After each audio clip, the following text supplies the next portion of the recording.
ঘটনাটি ঘটেছিল ভারতের আসামে। এক লোক আরেকজন লোকের কাছ থেকে একটি গরু কিনে আনেন আর তার বাড়ির উঠানে সেটাকে বেঁধে রাখেন।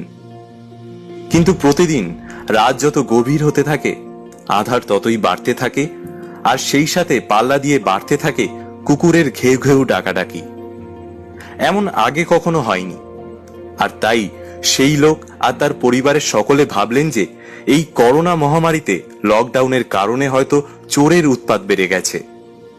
পরিবারের নিরাপত্তার কথা চিন্তা করে সকলে সিদ্ধান্ত নিলেন বাড়ির আশেপাশে ক্লোজ সার্কিট ক্যামেরা বসাবেন। যেই ভাবনা সেই কাজ।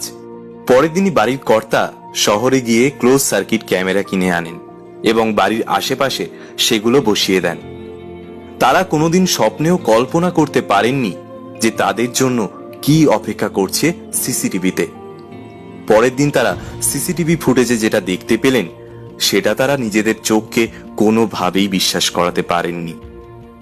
সিসিটিভি ফুটেজে তারা দেখতে পেলেন বাড়ির উঠানে রাখা গরুটির পাশে একটা বিশাল চিতাবাঘ ঘুরঘুর করছে। পুরো বিষয়টা তাদের একদম হতবাক করে দিয়েছিল এবং তাদের মনে প্রশ্ন জাগলো, কেন সেই চিতাবাঘ গরুটিকে শিকার না করে তার চারপাশে ঘুরঘুর করছে প্রতি রাতে। পরে তারা তাদের প্রশ্নের উত্তর খুঁজতে যার কাছ থেকে গরুটি কিনেছিলেন সোজা তার কাছে চলে যান। আর সেই লোকের কাছ থেকেই তারা জানতে পারেন যে এই চিতাবাঘটি জন্মের মাত্র 20 দিনের মাথায় তার মা অর্থাৎ চিতাবাঘিনী মারা যায়।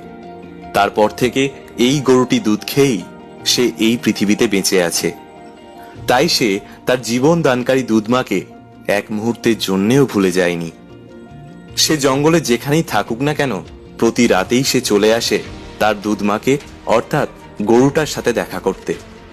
সে আসে এবং তার মাকে জড়িয়ে ধরে বসে থাকে, আর তার মাও তাকে পরম যত্নে ভালোবাসায় আগলে রাখে। জনম জনমের শত্রু প্রাণীরাও কৃতজ্ঞতা প্রকাশ করতে একটুও ভোলে না, অথচ উন্নত মস্তিষ্কের জীব হওয়ার পরেও মানুষ স্বার্থের কাছে নিজের আপন মাকে পর্যন্ত বেচে দিতে দুবার ভাবে না। শেখার অনেক কিছুই আছে এই প্রাণীদের কাছ থেকে।